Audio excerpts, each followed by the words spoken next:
자, 오늘 말씀은 시편 92편입니다.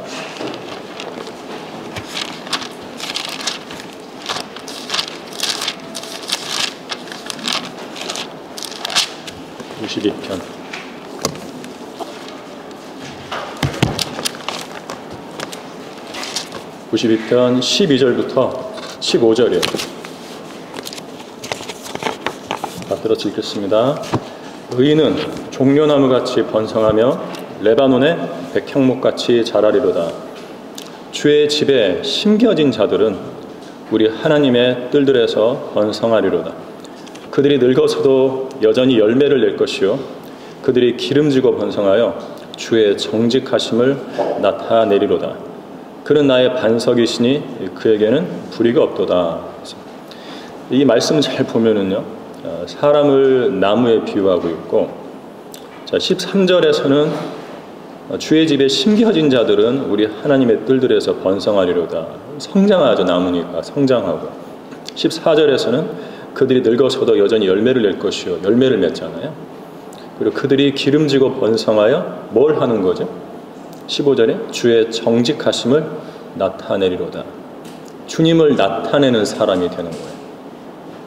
성장하고 열매를 맺고 내 안에 계신 예수 그리스도를 나타내는 그러한 그리스도인으로 자라가야 합니다. 그래서 오늘은 이전에도 이제 나무에 대해서 설교한 적이 있는데 유사한 설교예요. 하지만 관점을 좀 달리 해가지고 여러분들에게 다른 각도로 말씀을 증거하도록 하겠습니다. 잠시 기도하고 시작할게요. 위대하시고 존귀하신 주 여호와 하나님을 찬양드립니다. 이 세상 어디에서도 찾을 수 없는 하나님을 두려워하고 복음을 전파하는 열매를 맺는 그리스도인 학생들을 주셔서 진심으로 감사를 드립니다. 저는 이 아침에 저희 학생들과 함께 하나님의 말씀을 나누고자 합니다. 이것은 저에게서 나온 것이 아니라 위에 계신 하나님께로부터 나온 진리입니다. 오늘 선포되는 말씀을 사랑하는 그리스도인 학생들이 그들의 마음에 온전히 받음으로써 그들 자신이 이 말씀대로 실행함으로써 하나님께 영광을 돌려드리는 하나님께 큰 기쁨이 되는 성도들로 성장하도록 인도해 주십시오. 이 한 시간 저를 관장해 주시고 제 안에서 주의 능력으로 말씀해 주십시오. 주님께 모든 영광과 찬양을 돌려드립니다. 속히 다시 오실 주 예수 그리스도의 이름으로 감사드리며 기도드렸습니다. 아멘. 자, 오늘 설교 제목은 나무처럼 자라는 그리스도인인데요. 제목은 단순합니다. 나무처럼 자라는 그리스도인. 번성하고 열매 맺고 내 안에 계신 예수 그리스도를 나타내는 그런 그리스도인으로 자라가야 돼. 자, 오늘 본문에서 주님께서는 의인을 가리켜서 종려나무 같다, 백향목 같다고 말씀을 하세요. 종려나무와 백향목의 특징이 뭐냐면 키가 커요. 백향목은 더 크고 위로 멋지게 뻗어가는 나무들이죠.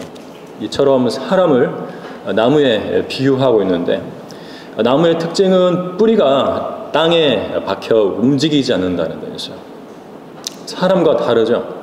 사람은 두 다리를 땅에 박아 놓으면 어떻게 돼요? 죽어요. 고문이죠. 옛날에 사람 죽일 때 땅에 묻어놨어요. 머리만 내놓고 몸을 땅에 묻어놔. 그대로 죽어가는 거죠. 자, 그런데 뿌리가 땅에 박혀 있지 않고 다리처럼 걸어서 이동하는 나무가 있다는 걸 아십니까? 물론 조금 박혀 있는데 뿌리의 거의 대부분은 땅 위로 올라와 있어요. 누굴까? 자, 식물에 대한 고정관념을 깨는 매우 놀라운 나무가 있는데 바로 땅 위를 걸어 다니는 나무로 알려진 중앙아메리카하고 남아메리카의 열대우림에 사는 걷는 야자수가 있어요. 워킹팜이라고. 워킹팜. 학명어로는 소크라테아 엑소르히자인데 이 나무는 뿌리가 땅 밖으로 나와 있고 마치 오징어 다리처럼 생겼어요. 이렇게 되어 있어요. 뿌리가 대각선으로 이렇게 서 있어요. 자, 걷는 야자수의 다리 역할을 하는 것이 바로 그 장대처럼 생긴 뿌리인데, 뿌리를 이용해서 걷는 이유는 열대우림에서 살아남기 위한 것이라고 해요. 물론 그런 것은 다 하나님께서 조성하신 환경이고 거기에서 살아남도록 그들에게 방법도 주신 거죠. 주님의 작품이에요. 자, 자, 걷는 야자수는 사람처럼 한 번에 여러 발자국 걷는 것이 아니에요. 1년 동안 약 20m를 걸어요. 그래서 이 카메라를 고정시키고 그 나무를 이렇게 계속 찍어서 고속으로 돌리면 실제로 나무가 나무 이파리 흔들면서 막 걷는 것처럼 보여요. 빨리 돌리면은요. 섬뜩해요. 섬뜩합니다. 한번 보세요. 인터넷에 나오니까. 자, 1년에 20m 걷습니다. 자, 걷는 야자수가 걷는 첫 번째 이유는 고온 다수판 기후로 그 옆에 부패되어갖고 썩어서 쓰러지는 나무들이 있어요. 야자수 나무에 쓰러지거든요. 그걸 이렇게 버티고 있을 수 없죠. 그 나무들에 깔릴 수 있거든요. 열대우림의 나무들은 키가 크고 등치가 커요. 쓰러져서 나한테 기대버리면 내가 쓰러지죠. 그걸 피하려고 하는 거래요. 자, 그 밑에서 걸어 나온다고 해요, 나무가. 자, 걷는 야자수가 걸어서 이동하는 두 번째 이유는 빽빽한 열대우림에서는 빛을 찾기가 어렵기 때문입니다. 열대우림의 나무들은 되게 빨리 자라고 키가 크기 때문에 키가 작은 나무들은 그 아래에 있어가지고 빛을 구하기가 힘들어져요. 걷는 야자수는 빛을 찾아서 이동하는 거예요. 왜 이동하는가? 살기 위해서 이동하는 거죠. 살기 위해서. 자, 오래된 뿌리는 썩고, 뿌리가 나오면 오래된 걸 썩고요. 새 뿌리가 나오면서 그 뿌리가 땅에 대요, 발을. 대면 그렇게 조금 이동하는 거예요. 또 썩고 또 나오면서 또 이동하고 이런 식이에요. 점점 앞으로 이동하는데요. 새로운 뿌리를 내리면서 이동하는 거예요. 자, 마침내 마음에 드는 장소에 도착하면 그제야 몸을 똑바로 세우고 위로 자란다고 해요. 자, 나무가 걷는다고 하니까 성경에서 나무를 사람에 비유한 것이 더욱 실감이 납니다. 마가복음 8장 22절부터 25절까지에서는요, 주님께서 소경의 눈을 뜨게 해주신 이야기 나오죠. 두 눈에 침을 발라서 안수해 주시고 무엇이 보이느냐고 물으시니까 사람들이 나무 갖고 걸어가는 것이 보이나이다. 워킹팜을 봤나요? 자, 그건 아니겠죠. 나무 같은데 걸어간다는 거예요. 자, 눈을 뜬 소경이 사람을 희미하게 보았을 때 나무 갖고 걸어다닌다고 한 거죠. 걸어다니는 나무가 사람인 거예요. 자, 이처럼 성경에서 나무는 사람을 상징하는데 그렇기 때문에 사람에 관한 진리를 전달하는 상징으로 유용하게 사용될 수 있는 거예요. 나무처럼 자라는 그리스도인 첫 번째로 나무는 물을 흡수해서 자라죠. 물을 흡수해서 자랍니다. 욥기 14장 7절부터 9절까지인데 한번 볼까요? 욥기 14장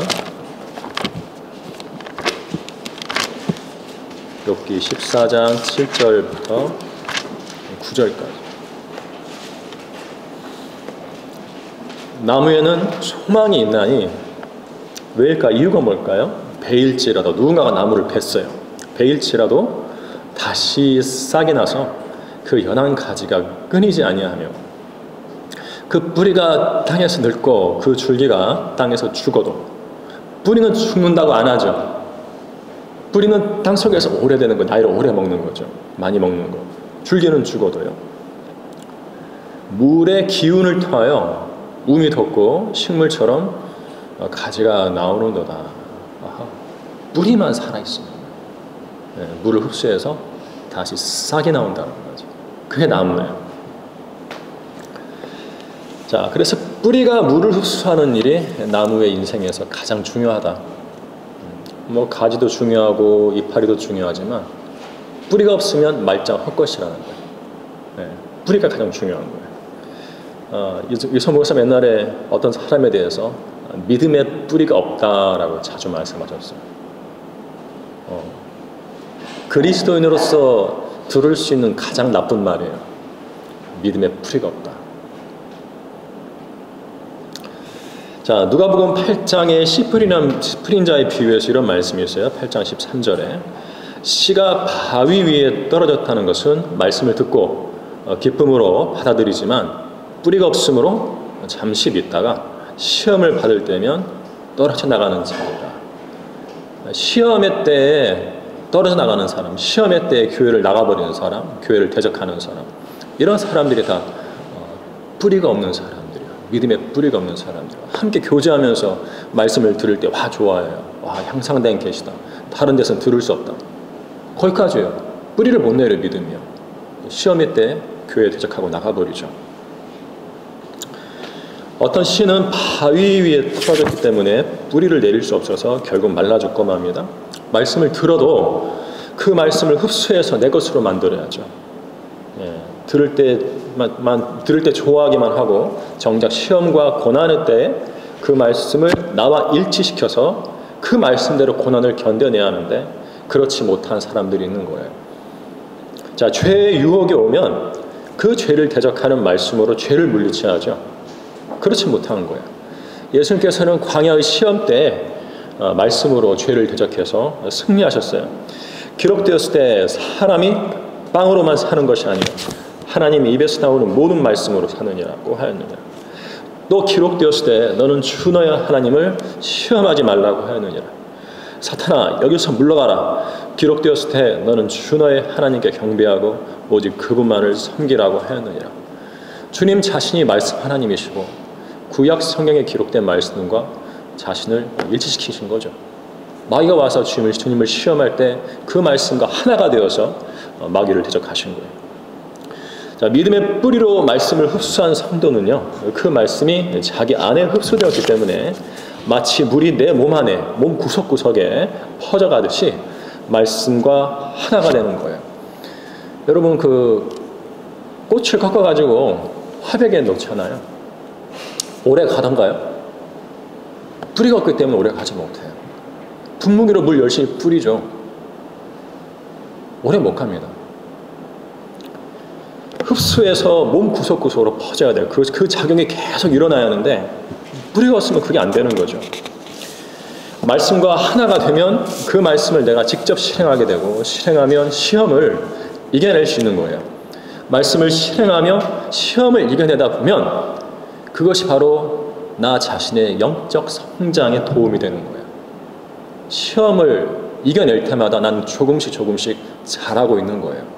믿음은 그냥 잘하는 거 아닙니다. 물론 말씀을 매일 먹어야죠. 매일 말씀의 물을 마셔야죠. 그래서 나와 일치시켜야죠. 그런데 그것이 진짜 내 것이냐는 시험 때에 드러나는 거예요. 자, 나무는 물을 빨아들여야 자랄 수 있죠. 빨아들인 물이 뿌리에만 머물면 이것도 문제예요. 그 뿌리는 과습으로 인해서 썩고 말아요. 겉은 멀쩡해요. 근데 뿌리가 물을 많이 먹어가지고 속에서 골아 있는 거죠. 이렇게 손으로 밀면 툭 쓰러지죠. 뿌리가 썩어버렸기 때문에. 자, 나무를 성장하게 하는 물은 줄기를 타고 위로 올라가서 가지들을 지나 이파리들로 퍼져갑니다. 거기에 햇빛이 더해지면 나무가 자라는 거예요. 하나님의 말씀을 읽고요, 그것을 머리에만 담고 있으면요, 머리만 커진 교만한 사람이 되죠. 지식은 교만하게 하는 거예요. 그 지식이 마음으로 가야 돼요. 머리만 머물면은요, 교만한 사람이 되죠. 자, 그 말씀이 마음으로 가면 하나님께서 그 사람의 마음에 기록된 말씀에 빛을 비춰주셔가지고 그 사람을 영적으로 성장하게 해주시는 거예요. 고린도전서 3장 7절에 그러므로 심는 자나 물 주는 자는 아무것도 아니지만 오직 자라게 하시는 분은 하나님뿐이시니라. 누구는 나무를 심어요. 누구는 그 나무에는 물을 줘요. 그런데 햇빛이 없으면요, 말짱 헛일이에요. 하나님 빛이시죠? 빛이신 하나님께서 우리에게 그분의 빛을 비춰주시면 오직 자라게 하시는 분은 하나님뿐이시니라. 이 말씀이 우리 안에서 성취가 되는 거예요. 자라게 하시는 분은 하나님 한 분뿐이에요. 내가 여러분을 자라게 하는 것이 아니에요. 나는 말씀을 여러분들에게 던져줄 뿐이에요. 받아서 마음에 간직하고 있으면 주님께서 여러분들에게 빛을 비춰주시는 거예요. 여러분들을 성장시키시는 분은 하나님이세요.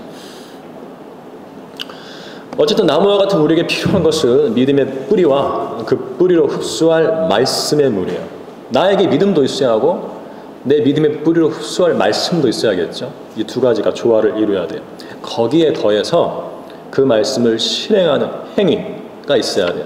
믿었으면 그 믿음에 어울리는 행위가 나와야 한다. 자, 이것이 진짜 내가 영적으로 성장하는 길이에요. 데살로니가전서 1장 3절에 우리 주 예수 그리스도 안에서 너희의 믿음의 행위와 사랑의 수고와 소망의 인내를 하나님 곧 우리 아버지 앞에서 쉬지 않고 기억함이니. 사도 바울은 데살로니가 성도들에 대해서 세 가지를 기억했어요. 첫 번째는 믿음의 행위, 두 번째는 사랑의 수고, 세 번째는 소망의 인내예요. 첫 번째로 기억한 게 믿음의 행위예요. work of faith예요. 믿음이 있으면 work, 일한다는 거죠. 행위가 나온다는 거예요. 행위가 없는 믿음은 가짜죠. 야고보서 2장 17절 18절에 그와 같이 행함이 없으면 믿음만으로는 죽은 것이라 하죠.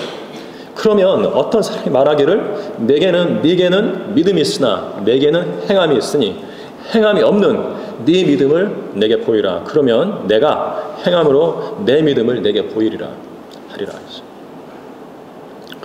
학생 여러분은 하나님의 말씀을 의심하지 않고 믿음 뒤에 얼마나 지켜 행했습니까? 이 점은 모든 그리스도인들의 평생의 숙제예요. 듣기만 하고 안 지키는 사람들이 너무나 많습니다. 영적 성장이 안 되는 거죠. 교회 와서 성경 공부도 하고 설교 말씀도 듣는데 성장이 전혀 안 돼요. 왜 그래요? 알려주는데요. 깨닫긴 하는데 지키지는 않는 거예요. 거기서 큰 문제가 일어나는 거죠. 나중에 그런 사람 다 떨어져 나가요. 안타까워요. 이것은 여러분들의 숙제이기도 해요. 숙제는 어떻게 해야 돼요? 해야겠죠. 네, 과제물은 하나님께 제출하는 거예요. 자, 숙제 잘 하시기 바랍니다. 자, 나무처럼 자라는 그리스도인. 두 번째로 나무는 열매를 맺죠. 아까 시편 우리 본문에서 읽은 것처럼 열매를 맺습니다. 늙어서도 열매를 맺어요. 의인은요. 우리 그리스도인들의 열매가 이렇게 젊을 때만 맺혀지면 안 돼요. 끝까지 가야 돼요. 늙어서 죽을 때까지, 아니면 휴거될 때까지 열매는 계속 맺어야 돼요. 주님께서 우리를 구원하신 목적이 바로 그것이 열매 맺는 그리스도 성도가 되라고, 성령의 열매, 구령의 열매를 맺는 성도가 되라고 우리를 구원하신 거고, 그 열매를 가지고 그리스도의 심판석에서 판단하시는 겁니다. 우리에게 보상을 해주시는 거예요. 자, 나무는 열매를 맺죠. 네, 창세기 1장 11절 12절 이런 말씀이 있어요. 하나님께서 말씀하시기를 땅 위에 풀과 씨를 맺는 채소와 그 종류대로 열매 맺는 씨를 가진 과실수를 내라, 이런 말씀도 있고, 그랬더니 땅이 풀과 그 종류대로 씨를 맺는 채소와 그 종류대로 열매 맺는 씨를 가진 나무를 내더라. 하나님께서 보시니 그것이 좋았더라. 열매를 맺는 나무를 보시고 좋았다라고 말씀하시는 거예요. 물론 다른 것도 지으셨을 때 보기에 좋았다라고 말씀하셨는데, 이 말씀에서는 열매 맺는 나무를 보시고 좋았다라고 하셨죠. 물론 열매를 맺지 않는 나무도 있지만, 자, 셋째 날의 창조와 관련 이 말씀에서 보듯이 하나님께서는 그 종류대로 열매 맺는 씨를 가진 과실수를 창조하셨어요. 욥기 14장 9절에서는요, 물의 기운을 통하여 움이 돋고 식물처럼 가지가 나오는도다 라고 말씀하고 있는데, 아까 읽었죠? 가지가 나왔으면 열매 맺는 나무는 열매를 맺어야 돼요. 하나님께서 나무를 창조하셨을 때 땅이 열매 맺는 씨를 가진 나무를 내었다고 성경은 말씀하고 있는 것입니다. 예수님께서는 마태복음 7장에서 열매와 관련해서 좋은 나무, 나쁜 나무를 언급하셨어요.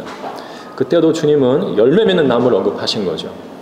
씨를 가진 열매 맺는 나무를 사람에게 비유하셨는데, 사람은 하나님께 대하여 좋은 열매, 나쁜 열매 둘 중 하나를 맺게 된다는 거예요. 그렇다면 주님께 좋은 열매를 맺으려면 어떻게 하는가? 이 점에 관해서는 씨 뿌리는 자의 비유를 살펴볼 수 있는데, 우리 함께 마태복음 13장 가보도록 하겠습니다. 어떻게 하면 나는 열매를 맺을 수 있는가? 마태복음 13장 1절부터 9절 말씀이죠.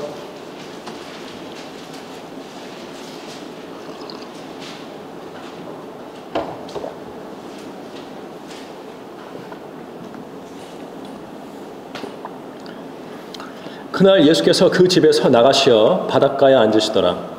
큰 무리가 그에게로 모여드니 주께서 배에 올라 앉으시고 온 무리는 해변에 서 있더라. 주께서 많은 것을 그들에게 비유로 일러 말씀하시기를, 보라, 씨 뿌리는 자가 뿌리러 나가서 씨를 뿌렸는데, 어떤 씨는 길가에 떨어지니 새들이 와서 먹어버렸고, 어떤 씨는 흙이 많지 않은 돌밭에 떨어지니 흙이 깊지 아니하므로 곧 싹이 나오나 해가 솟아오르자 시들었으며 뿌리가 없으므로 말라버렸고, 또 어떤 씨는 가시떨기 사이에 떨어지니 그 가시떨기가 자라나서 기운을 막아버렸으나 어떤 씨는 좋은 땅에 떨어지니 어떤 것은 100배로 어떤 것은 60배로 또 어떤 것은 30배로 열매를 맺었느니라. 들을 귀 있는 자는 들을지어다 라고 하시더라. 이 시간 들을 귀 있는 학생들은 반드시 들어야 돼요. 자, 어떤 씨는 좋은 땅에 떨어졌는데 그 땅에서 열매를 맺었어요. 이 비유에서 길가도 나오고 흙이 5절에서 4절에서는 길가가 나오죠. 5절에서는 흙이 많지 않은 돌밭이 나오죠. 7절에서는 가시떨기가 나오고 8절에서는 좋은 땅이 나오는데요. 자, 이것들이 가리키는 것이 뭘까?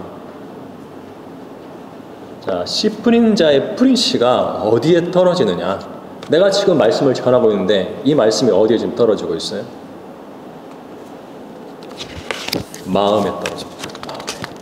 길가 같은 마음, 돌밭 같은 마음, 가시떨기가 무성하게 자란 마음, 좋은 땅 같은 마음이 있는 거예요.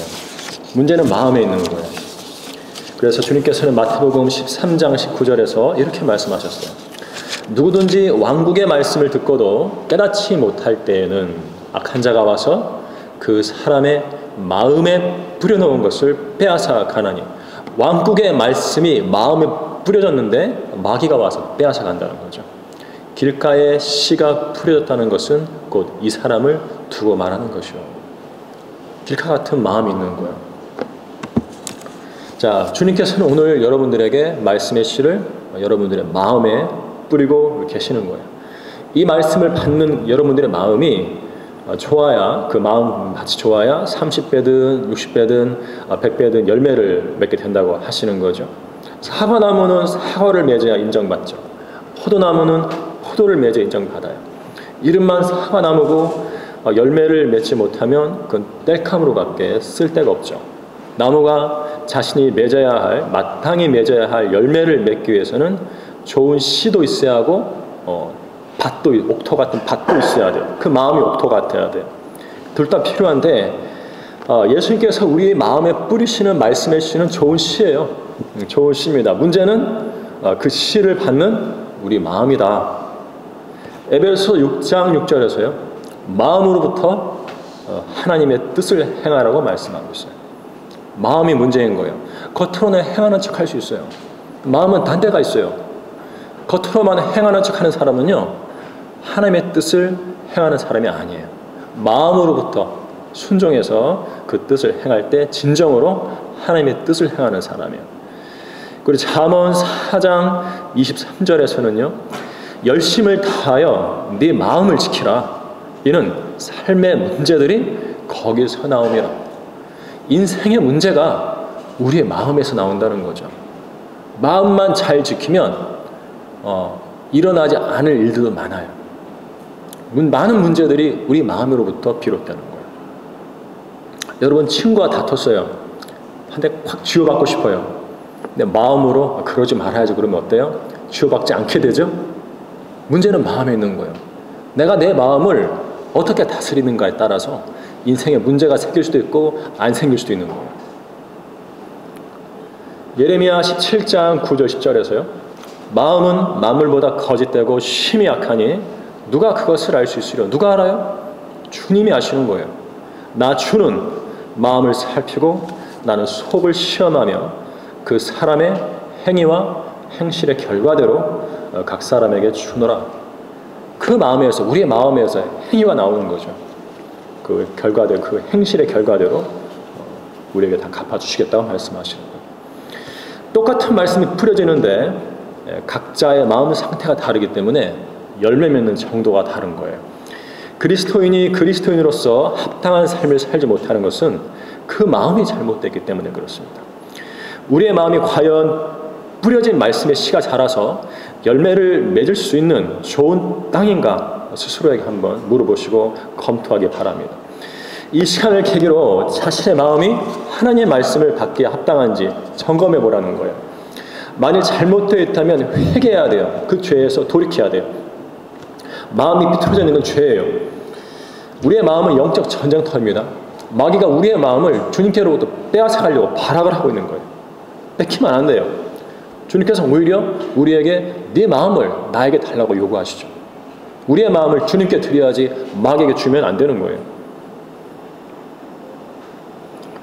그동안 그리스도인으로서 잘못 살아왔다면 그 마음이 잘못되는 거죠. 그 마음으로 엉뚱한 것에 관심을 가진 거예요.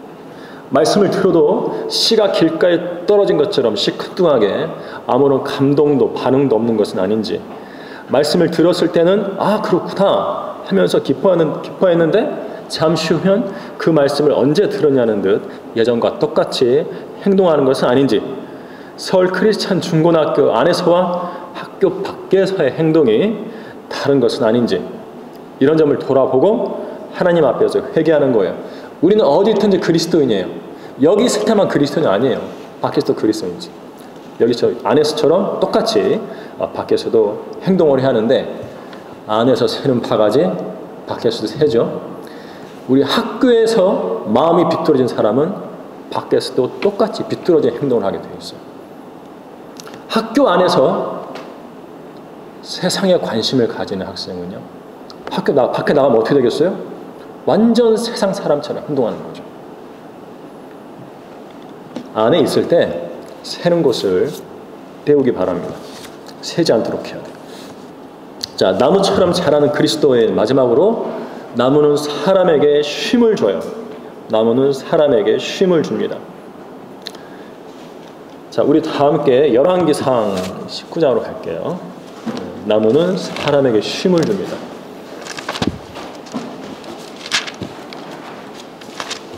영적으로 성장하고요, 말씀을 지켜서 영적으로 성장하고 또 열매를 맺고 마지막으로 주님을 나타내는 사람이 되어야 하는데요. 열왕기상 19장으로 가면 3절부터 5절까지 말씀이 있습니다. 열왕기상 19장 3절부터 5절. 이세벨이 이제 엘리야를 죽이겠다고 위협을 하죠. 2절에 보면 이세벨이 엘리야에게 사자를 보내 말하기를, 내가 내일 이맘때까지 네 생명을 그들 중 하나의 생명같이, 엘리야가 칼로 죽인 이세벨의 그 거짓 선지자들이 있죠. 그들의 생명같이 만들지 아니하면 신들이 내게 벌을 내리고 더 내리기를 원하노라 하더라. 엘리야가 그것을 보고 일어나 그의 생명을 위하여 가서 유다에 속한 브엘세바에 이르러 그의 종을 거기에 남겨두니라. 그러나 자신은 광야로 하룻길을 갔으니 그가 향나무 아래로 가서 앉아 죽기를 구하여 말하기를, 이것으로 족하오니 오 주여 이제 내 생명을 취하소서, 내가 내 조상들보다 낫지 못하나이다 하더라. 그리고 그가 향나무 아래서 누워 잠들었는데 보라, 한 천사가 그를 만지며 그에게 말하기를 일어나 먹으라 하는지라. 엘리야의 향나무, 엘리야의 향나무.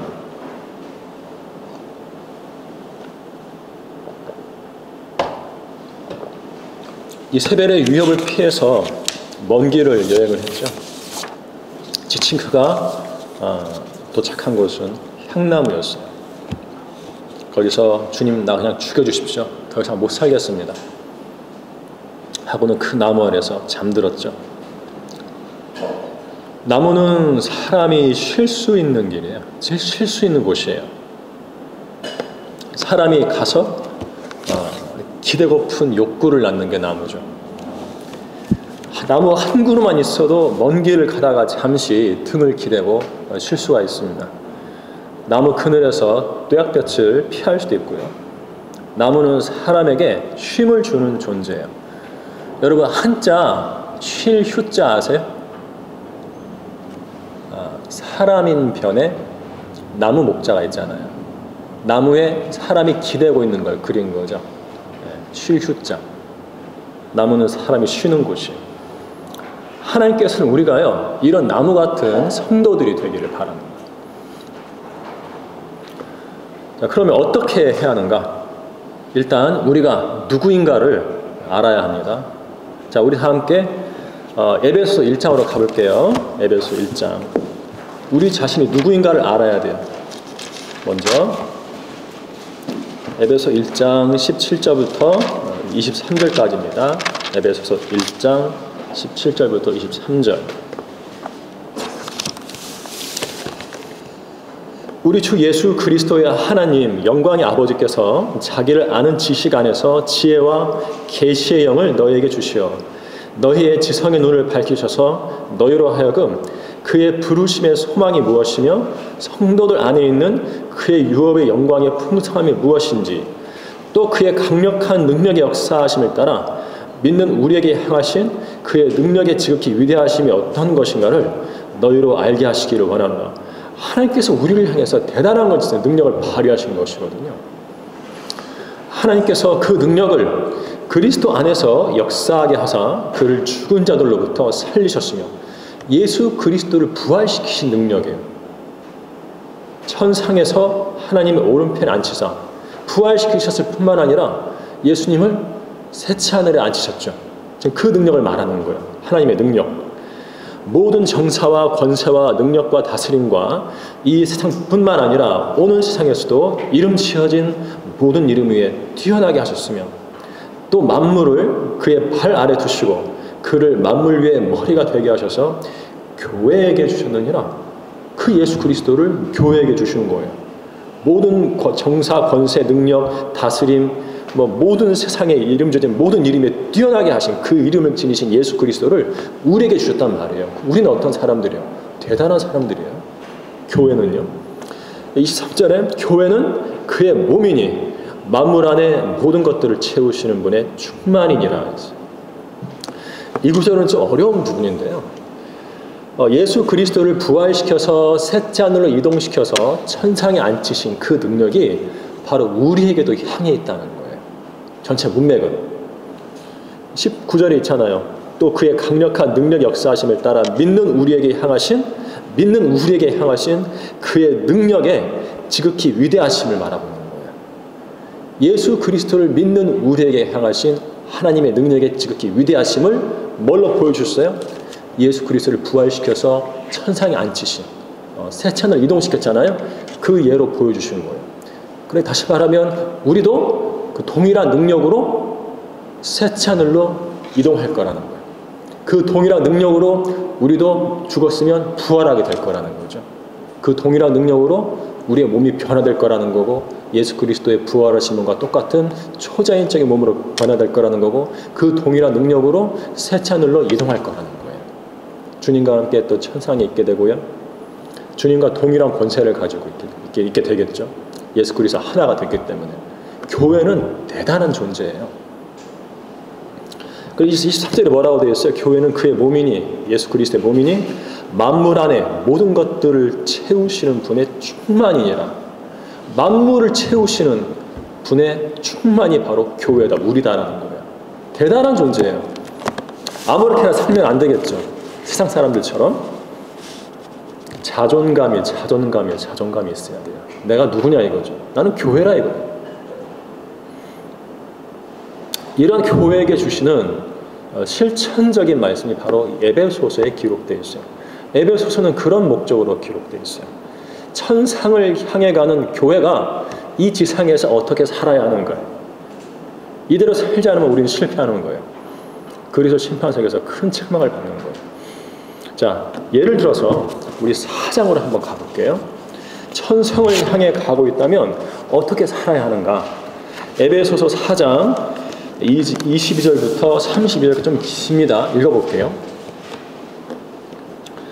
이전 행실에 관해서는 기만의 욕망에 따라 썩어진 옛사람을 벗어버리고, 옛사람은 썩어졌어요. 부패했어요. 냄새나요. 벗어버리라는 거예요.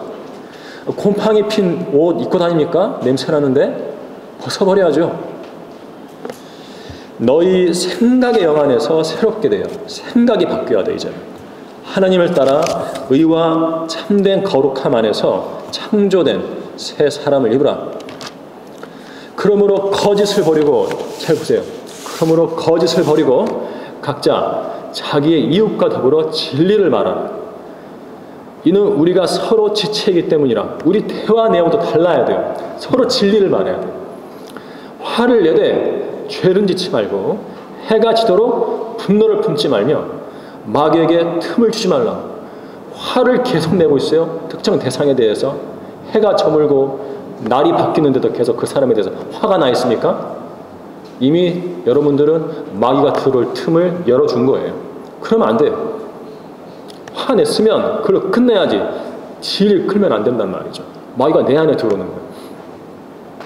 도둑질하는 자는 더 이상 도둑질하지 못하게 하고 오히려 일하게 하라. 그가 손수 선한 일을 하여 궁핍한 자를 구제할 수 있게 하라. 너희 입에서 어떤 더러운 말도 나오지 아니하게 하고 오직 서로를 세우는 데 필요한 좋은 것만을 말하여 듣는 자들에게 은혜를 끼치게 하라. 하나님의 거룩한 영을 슬프게 하지 말라. 너희가 그로 인하여 구속의 날까지 인치심을 받았느니라. 모든 신랄함과 분개와 분노와 고함 지르는 것과 욕설을 모든 악의와 함께 너희로부터 버리라.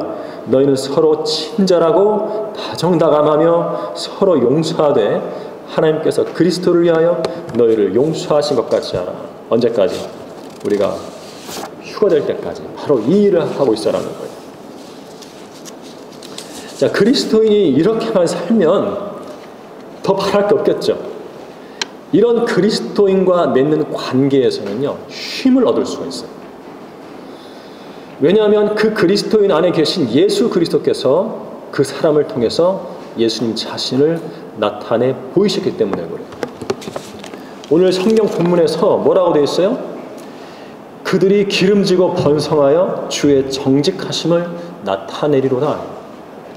네, 의인, 성경대로 믿고 섬기는 의인, 그런 사람은 주님을 나타내는 사람이 된다는 거예요. 주님께서 그 사람을 통해서 자신을 나타내 보이시는 거예요. 자, 왜 그 성도와 교제하면 내가 쉼을 얻느냐? 그 성도를 통해서 나타나신 예수 그리스도께서 우리에게 쉼을 주시는 분이시기 때문에 그렇습니다. 마태복음 11장 28절에서 30절 이런 말씀하셨죠. 수고하고 무거운 짐진 자들아 다 내게로 오라. 그러면 내가 너희에게 쉼을 주리라. 나는 마음이 온유하고 겸손하니 내 멍에를 메고 나에게서 배우라. 그리하면 너희가 너희 혼의 쉼을 얻으리라.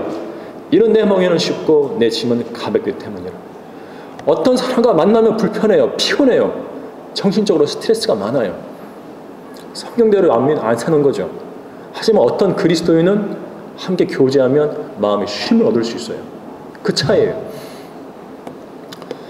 자, 쉼은 고사하고 우리가 어떤 사람을 만나면 그 사람이 내 앞에 나타나면 한숨을 푹푹 내쉴 수 있어요. 저 인간 또 왔네. 실제로 그런 사람이 있습니다.